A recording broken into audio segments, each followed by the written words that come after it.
Who gon' take it there? Who gon' take it there? Who gon' take it there? Who gon' take it there? Electricity, electricity, electricity, electricity. You know what's in the air. You know what's in the air. You know what's in the air. You know what's in the air. It's possibility. It's possibility. It's possibility. It's possibility. So I want to talk about something funny. Hasan Piker and Adam Friedland. I've been wanting to talk about Adam Friedland for so long, and this is the first time I've had an excuse to do it. So that's why I'm bringing this up. All the context that's required here, there's some layers to this, but essentially the Nelk Boys, which sounds like a made-up thing, but it's real. It's like a couple bros that have a YouTube channel where they do pranks and like, you know, party type of culture, and just like they're chill and they hang out and stuff. But they've amassed a big audience. They also, I believe, were kicked off YouTube at one point. They might still be, because they kind of associated with themselves with right-wing content and also just like edgy behavior. Like, I wouldn't necessarily say that they're like edgelords, but they definitely are associated with certain like right-wing spheres of influence, and I think that they just generally conduct themselves in a way that's not like YouTube friendly. So that has led to them being marginalized, deplatformed, but they still have quite a large audience. And so that's why they do things like interview Donald Trump, and yet still in certain mainstream circles, there's not that much noise about them. But that's because a lot of these audiences that are showing up for right-wing politicians and stuff are on platforms like Rumble, which is where the Nelk Boys and others go to when they're deplatformed off of YouTube. So I don't know, that's a conversation for a different day. But essentially, these kids who are young and they don't take themselves seriously as, you know, political figures at all, have been doing these political interviews. They ended up interviewing Benjamin Netanyahu randomly, got a ton of pushback from their audience on it, because their audience is pretty right-wing for the most part, to the extent that they are political.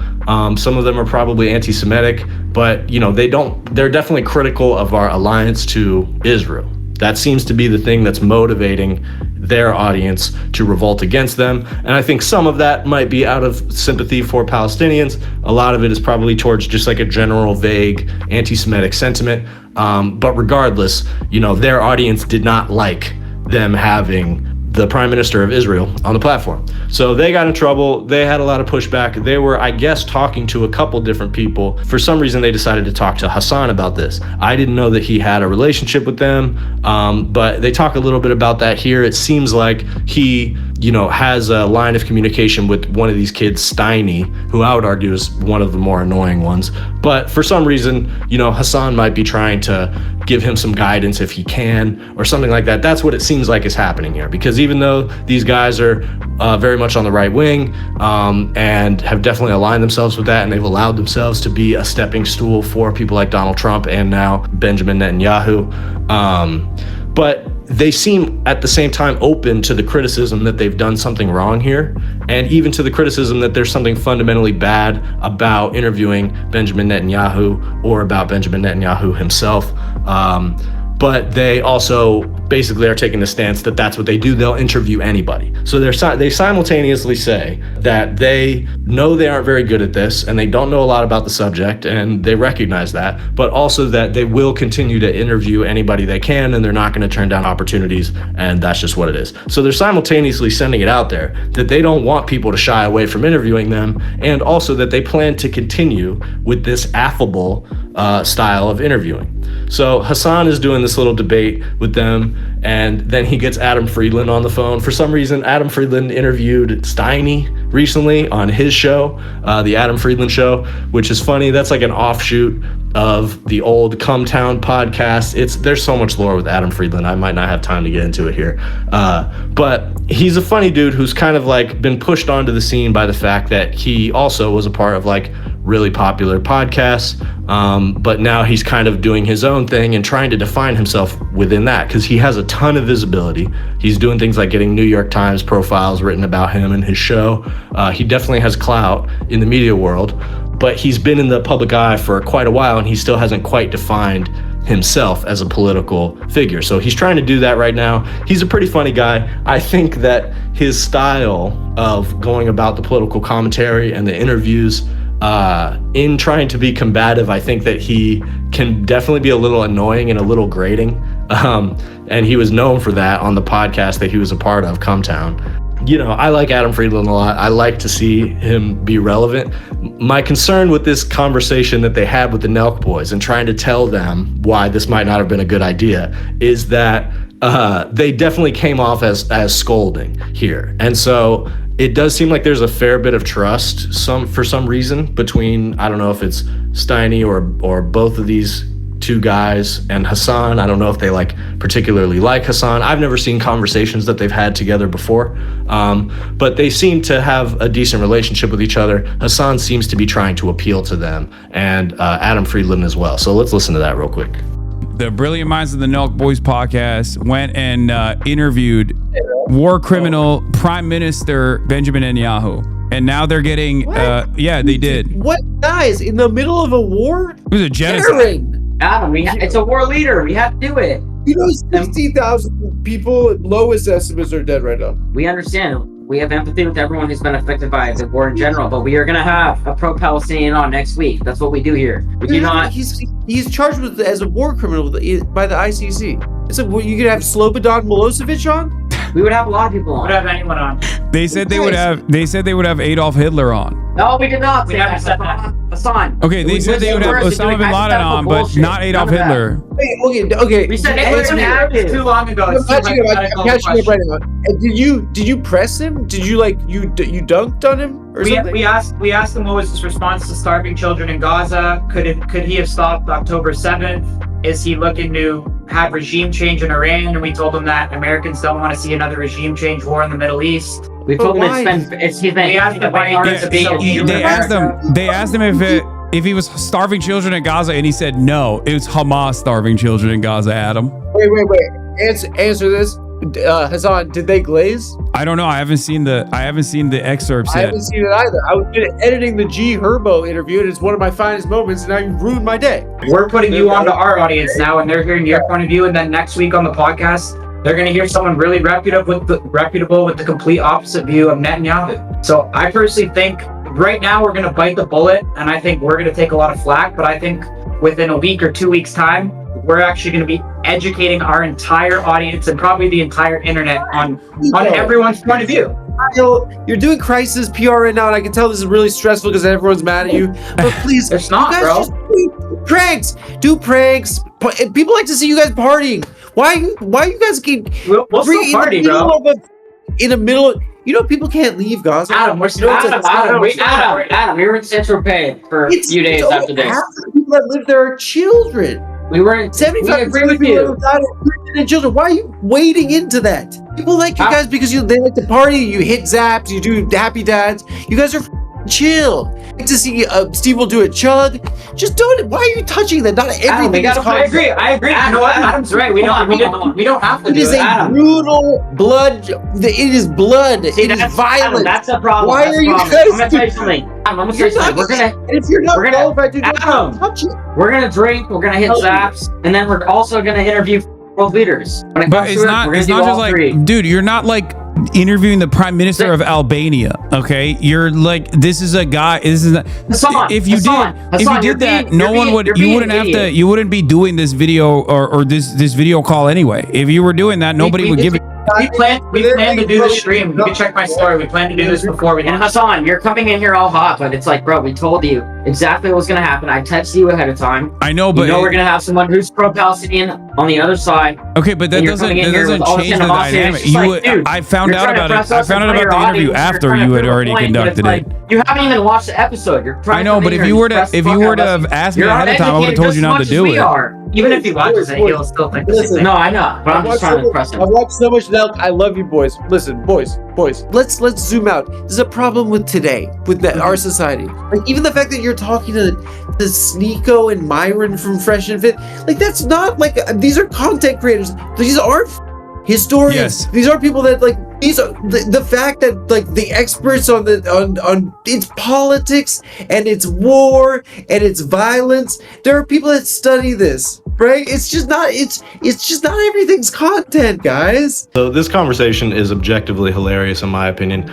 Really just the dynamic of all of this is what makes it so absurd. The fact that these kids interviewed Benjamin Netanyahu and are now talking to Hasan about it, getting scolded by Hasan and Adam Friedland, which I would never expect them to be open to, except I think probably the fact that they have been attacked so hard by their own audience on this made them kind of open to the idea that they did something wrong here, whereas like I've never seen them engaging in this in the past, trying to understand, oh, did we cross a line or something? They've certainly crossed lines before, so they don't tend to give a fuck about that. But I guess their audience appealing to them on the basis of anti-Semitism is where they have to take action. But, you know, Hasan is trying to appeal to them in good faith here and pointing out the reasons that interviewing a guy like Netanyahu not only is beyond the pale, but could actually get them, like it could implicate them, you know. And he points out to them in a different part of this interview that people were charged at Nuremberg for helping the Nazis, you know, in their propaganda efforts. So it's not just like this blasé attitude of, oh, we'll just have whoever on our podcast and let them talk and not take any kind of responsibility in terms of what it is that we're airing. We're just going to play dumb. We're going to let it play out and use that for content. And so that is the style that dominates, you know, the political culture, the podcast culture at the moment. And those at the top know it very well. And it's very interesting that they say that, you know, their communications team was essentially reached out to by the communications team of the White House who set this up. So they were in DC at the White House doing a tour or some shit. This interview that they did with Netanyahu took place at the White House. So, I mean, this is straight up propaganda. They're just being used as tools of propaganda. I can't tell if they don't quite realize that or if they truly don't care. I think it's about halfway between. I don't think that they really are capable of thinking it through to the level of like understanding what that actually means to be used as a tool of propaganda by a guy like Benjamin Netanyahu. And so that's why, as much as these dudes might seem beyond the pale, you know, someone like Hasan saying this is morally wrong and inexcusable, and also you could be like actually culpable for war crimes because of it, depending on the way history goes. And that's just something that they've probably not thought about at all, and because it's not the way they think. And so I don't know how much respect they have for Hasan and his perspective, but I think even if they view him as, you know, having beliefs that are beyond the pale or coming from a perspective that's beyond the pale, I still think his presence in letting them know, you know, that they've gone too far in this way and trying to provide them some guidance, while I don't know that it will change their behavior on the front end, like in the immediate sense, it might have an effect down the line. And I do think that that's kind of how these things tend to work, is that even if people don't want to admit they're wrong and will never admit they're wrong, a lot of times if you do say things to them, if you make sense to them and you like really try to get through to them, you can say things that stick, that will change their mind over time. It's just one of the kind of contradictions of life that you might not get to ever see a person change in the way that you would want. But more often than you think, you might actually get somebody's mind rolling in that direction if you try. So that's why I respect what Hasan's doing here, not because I think that's always worth doing, but in this case, based on the way that they're acting, I think maybe it is. I think it's funny when Steiny says that Hasan is being an idiot. I think Adam is being hilarious here. Again, I mean, I worry that this is like a little too preachy. And that's my criticism of Adam. Adam, if you're listening, okay, if you're gonna scold people and you're gonna like do the whiny thing, you gotta have some real takes, man. You gotta really think this shit through, because a lot of times you're throwing some bullshit out there. You're trying to just make a moment. If you're gonna make a moment, you gotta believe in something, brother. So, you know, I think that he does believe in what he's saying here, but they both come off a little preachy, and you know, it's not the worst thing in the world. It might have made a dent. They said that they're going to continue to have people from alternate sides going forward. Probably what they're going to learn, whether they ever announce it to the public or not, is that interviewing Benjamin Netanyahu is a perfectly fine thing to do. Interviewing somebody who would be the equivalent of that on the other side is not something that this nice little infrastructure of the US government is going to allow you to do. And I think that Hasan Piker sort of pointed that out to them, but maybe didn't quite make that point, and maybe that would have been the way to get through to them. They're like, look, all this access and all how smooth all this stuff goes for you is because you have a very good relationship with what the White House wants you to be saying.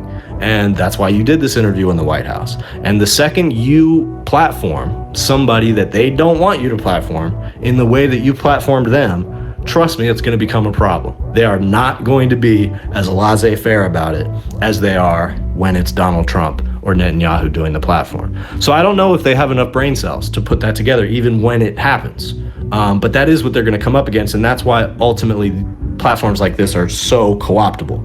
And I think Hasan is pretty good at that. For some of the faults that he has, he knows that his job is to present perspectives that the current media structure as is would not allow you to see. And that's an important thing to be done, especially when done not with a cynical white nationalist intention, but with a genuine humanitarian intention. I mean, that is the work of the right side of history. And so, I don't think Hasan has any delusions that these guys are going to change their ways and become, progressive in their actions. But if it's possible to keep them from being straightforward tools of America and its proxies, that would probably be a good thing. But anyway, let's move on. Speaking of Israel and their crimes in Gaza, as Netanyahu is fleshing out his propaganda with the Nelk Boys, they are actively starving Gaza. Netanyahu says that this is because Hamas steals the aid. This is a lie. And there is more and more reporting about this sort of thing now, but you can see that the media is still struggling with their ability to tell this story honestly, and they have given into the pressure to cover what's going on in Gaza at all and to cover it as pretty straightforwardly caused by Israel. But at the same time, they're continually playing this game with numbers and with how they frame things. And here's an example. So they're using the Gaza Health Ministry numbers, which is the only source for this kind of thing in Gaza, except for the fact that a lot of their infrastructure has been completely destroyed by Israel. So their estimate for how many people have been killed in Gaza in this entire time is 50,000 people. There's no way that's true. The real estimate is closer to 300,000 or something like that. But to not note that, so what CNN does here, they say at least 76 children in Gaza have died of malnutrition since the conflict began in October 2023. So they say at least 76 children have died of malnutrition since October 2023. Does that sound right to you? That does not sound right to me. But they say at least, okay, so give them that. They don't note, they cite the health ministry. They do not note that most of that has been destroyed. But then a step later in this story, they say that in the past 24 hours, 18 deaths have been recorded due to famine in Gaza. So they say this is reflecting a deepening crisis in the territory. They're kind of framing this as though this increase is something that has happened overnight, rather than the idea that the 18 deaths that have occurred in the recordable 24-hour period is a lot closer to the rate of deaths that have been happening because of this the entire time. This is not the first time that Israel has imposed a starvation blockade on Gaza since this whole thing started.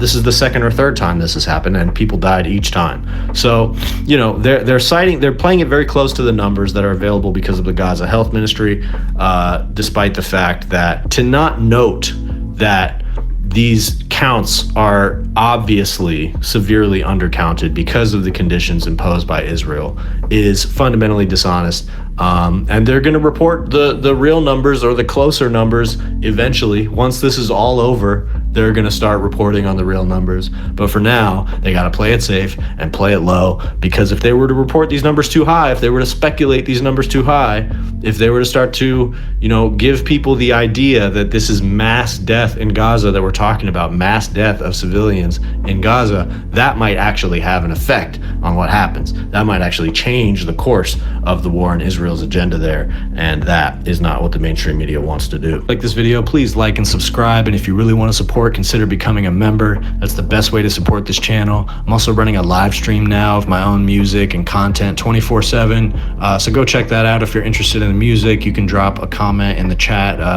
tell me what you think of the music or ask me a question. I'm going to be kind of checking in on the chat there regularly, just to talk to you guys if you have any questions for me or want to suggest things. And then if you send super chats in there too, I can read those on the pod. Just some new things that I'm trying out. I also got my website up with a little bit of merch on there, just a hoodie and a hat for now. I'm selling those at retail price just to try to get some stuff out there. So if any of that is your cup of tea, check it out and become a member if you want access to exclusive music and different kinds of content before anybody else gets it.